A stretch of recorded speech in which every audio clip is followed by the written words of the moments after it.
सूरज को देखकर ईशा को आया होश। दोनों की आंखों में आए खुशी के आंसू।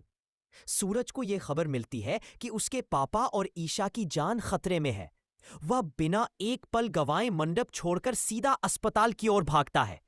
वहां पहुंचने पर डॉक्टर बताते हैं कि उसके पापा तो अब खतरे से बाहर है, लेकिन ईशा की हालत बेहद नाजुक है और वह इस दुनिया को अलविदा कह चुकी है। यह सुनकर सूरज के पैरों तले जमीन खिसक जाती है। वह खुद को संभाल नहीं पाता और जब वह ईशा के पास पहुंचता है तो उसकी हथेली पर लगी मेहंदी देखकर टूट कर रोने लगता है। लेकिन तभी होता है एक चमत्कार। सूरज के आंसुओं और पुकार से ईशा की सांसें लौट आती है। ईशा को तुरंत एडमिट किया जाता है और धीरे धीरे वह होश में आने लगती है। जैसे ही ईशा को होश आता है, सूरज उसे गले से लगाकर अपनी भावनाएं खुलकर जाहिर करता है। उसे अब यह एहसास हो चुका होता है कि ईशा ही उसकी सच्ची पत्नी है और उससे दूर रहना अब उसके लिए नामुमकिन है। उसी पल वह एक बड़ा फैसला लेता है।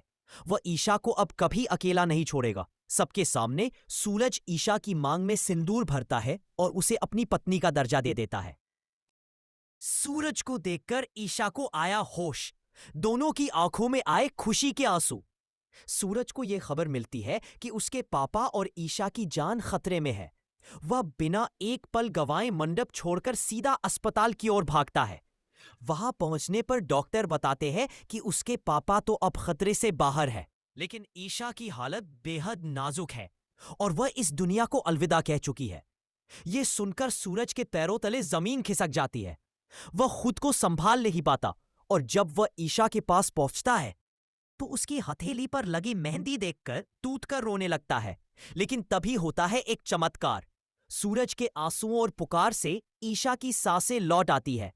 ईशा को तुरंत एडमिट किया जाता है और धीरे धीरे वह होश में आने लगती है। जैसे ही ईशा को होश आता है, सूरज उसे गले से लगाकर अपनी भावनाएं खुलकर जाहिर करता है। उसे अब यह एहसास हो चुका होता है कि ईशा ही उसकी सच्ची पत्नी है और उससे दूर रहना अब उसके लिए नामुमकिन है। उसी पल वह एक बड़ा फैसला लेता है। वह ईशा को अब कभी अकेला नहीं छोड़ेगा। सबके सामने सूरज ईशा की मांग में सिंदूर भरता है और उसे अपनी पत्नी का दर्जा दे देता है।